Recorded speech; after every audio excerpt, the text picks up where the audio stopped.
Bonjour maître. Bonjour madame la journaliste. Très heureuse de vous retrouver aujourd'hui en direct du siège interdépartemental du Mont Ararat. Vous rentrez droit de Brazzaville, peut-on connaître la raison de votre séjour ici sur Pointe-Noire? Mon séjour à Brazzaville était dicté par la nécessité d'assister à l'audience de la Chambre administrative de la Cour d'appel de Brazzaville qui s'est tenue en date du 29 octobre 2025. Audience au cours de laquelle je suis allé entendre la décision que la Chambre administrative de la Cour d'appel de Brazzaville devait rendre ce jour. Merci beaucoup maître. Avec la décision de la Cour d'appel de Pointe-Noire il y a quelques mois, quelle analyse faites-vous du volet judiciaire de ce conflit?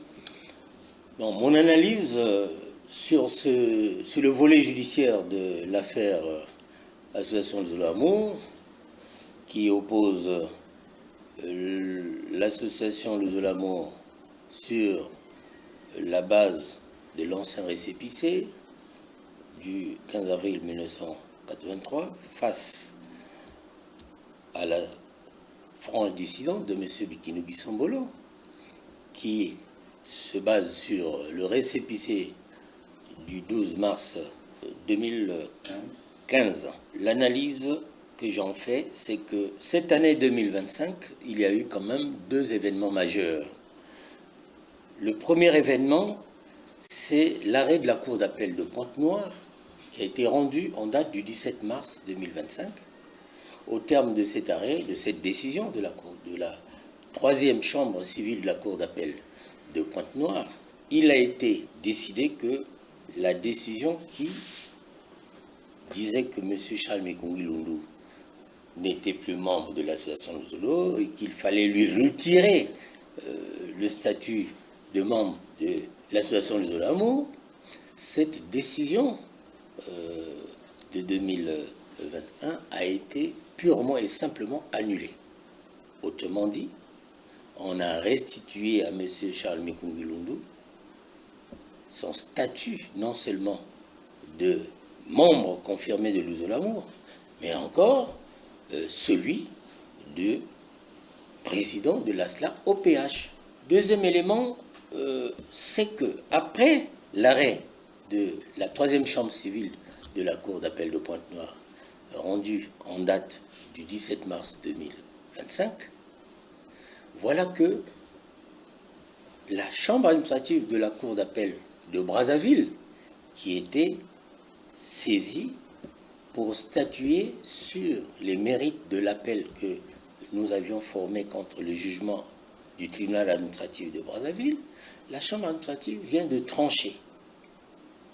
Elle vient de trancher dans une décision où, d'une part, elle précise que c'est à tort que le tribunal administratif de Brazzaville s'était permis de valider, n'est-ce pas, le récépissé, n'est-ce pas, 004 du 12 mars 2015.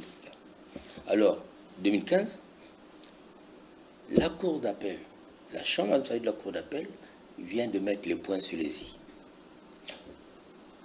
Que, un, c'est à tort que le tribunal administratif avait rendu cette décision qui consistait à valider un récépissé.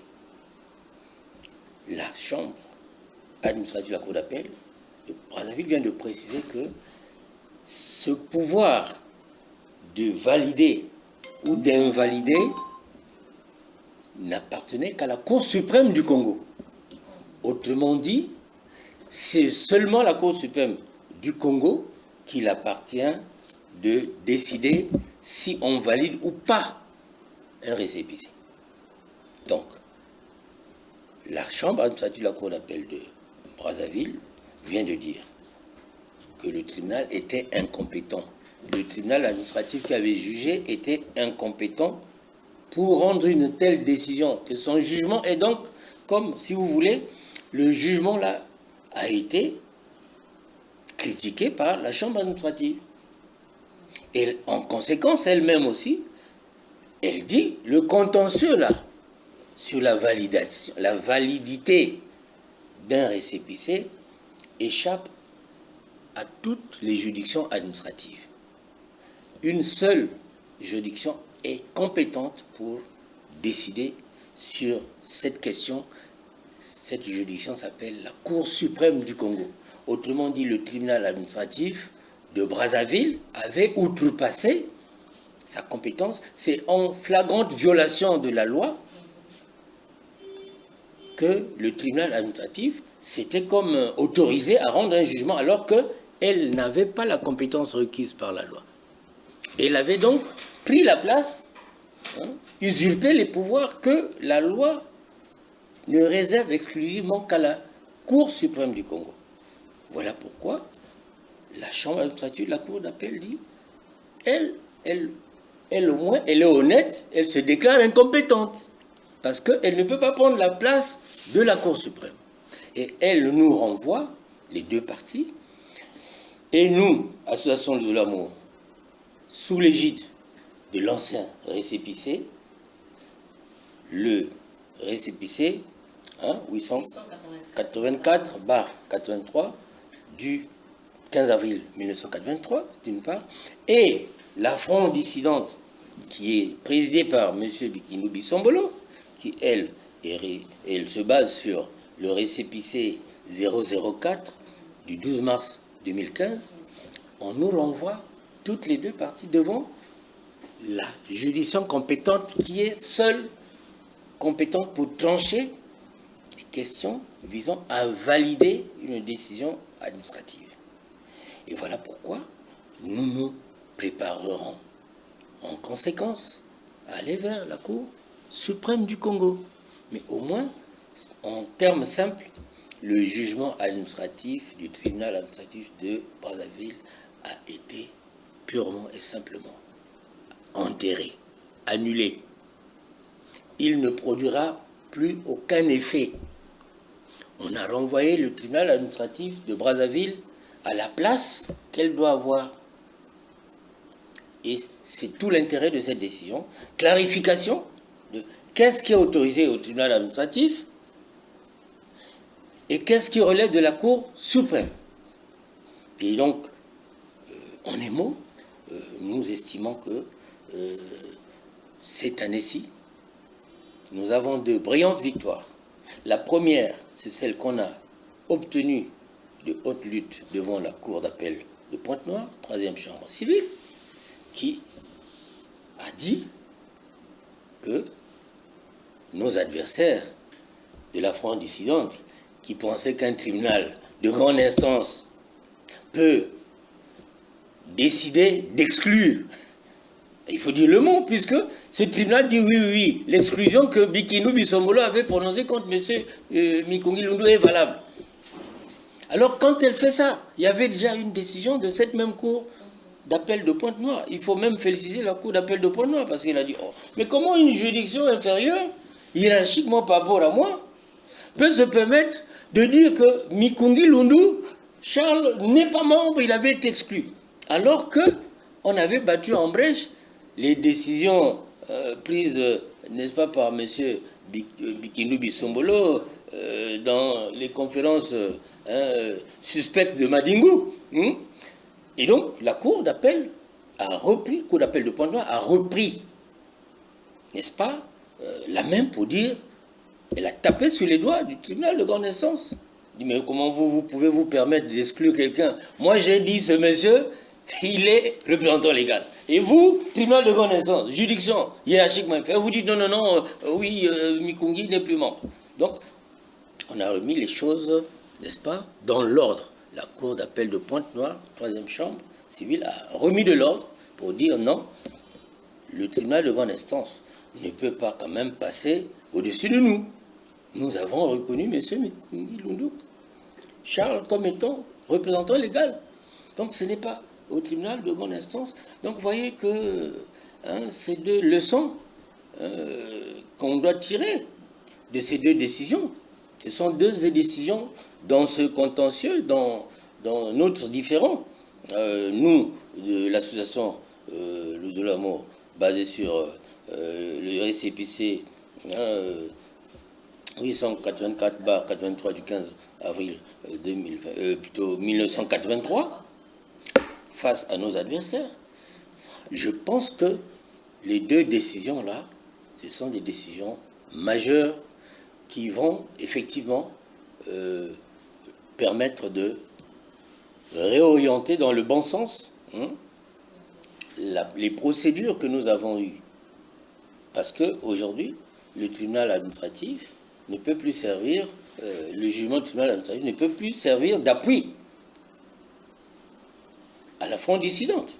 Puisque c'est pratiquement tous les jours, on nous chantait, n'est-ce pas, l'importance de ce jugement administratif. Donc, dans la galaxie des décisions, on a purement et simplement éclipsé le jugement du tribunal administratif de Brazzaville, dont on ne va même plus faire état. Et c'est ça, c'est toute l'importance. Parce qu'aujourd'hui, là, il est difficile désormais pour M. Bikindu Bissomolo et la fronde dissidente de dire « Ah oui, nous avons un jugement ». Le jugement a implosé.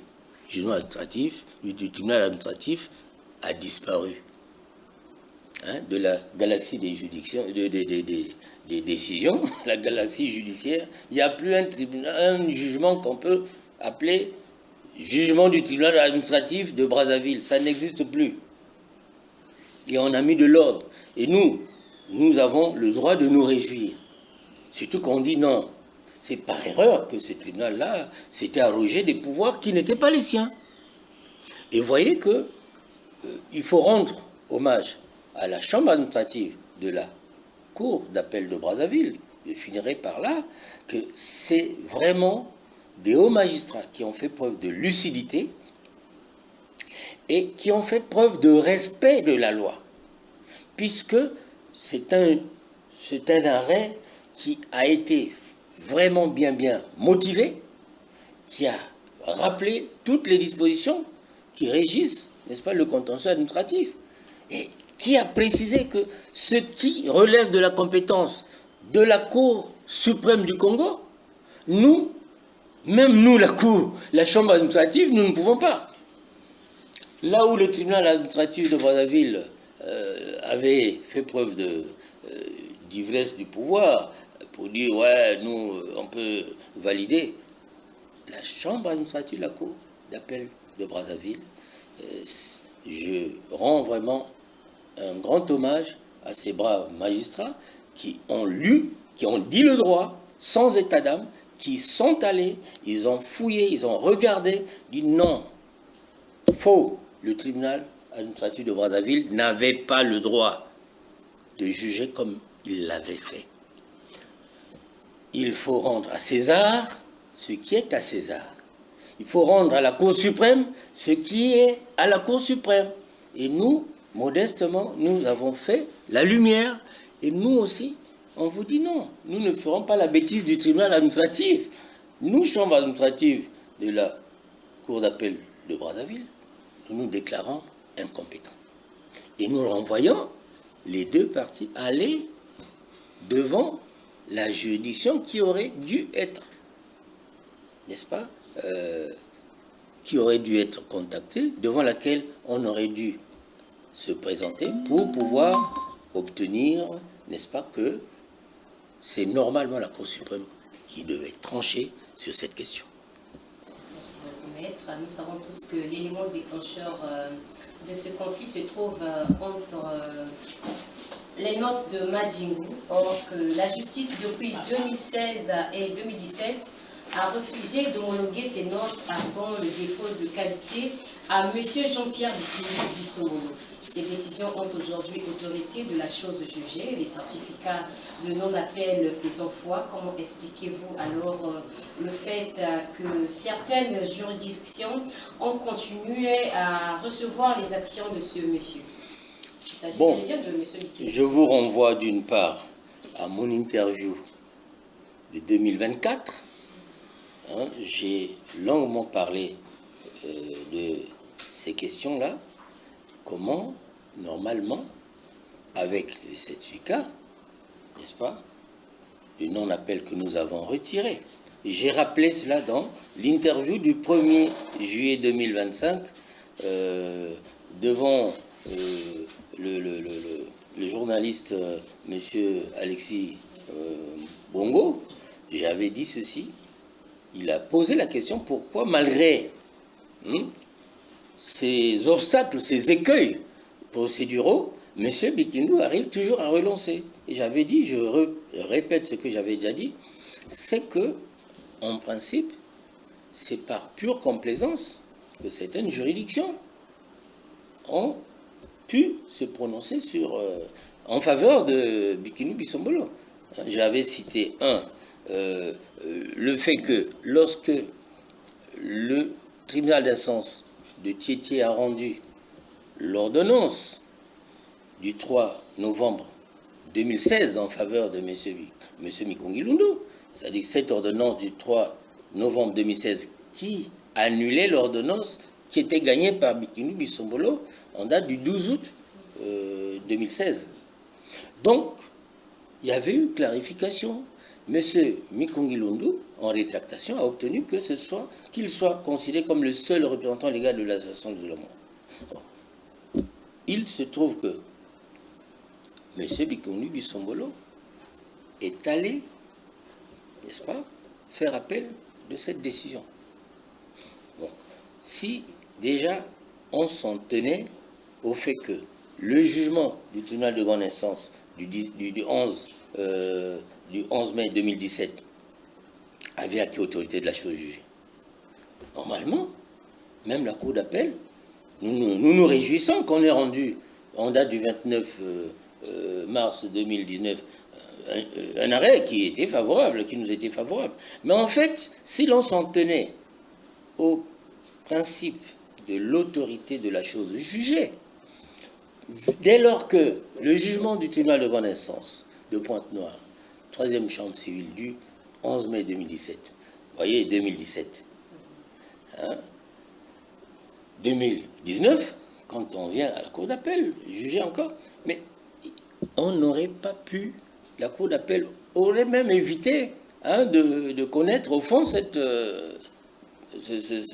dossier, et elle se serait contentée de dire, mais vous n'avez jamais fait appel du jugement du 11 mai 2017 rendu par le tribunal de grande instance.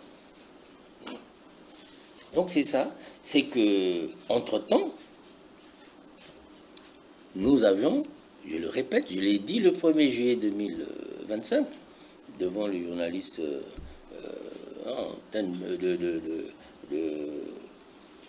DRTV, M. Alexis Bongo, je répète aujourd'hui que, en principe, si on s'en tenait au principe de l'autorité de la chose jugée,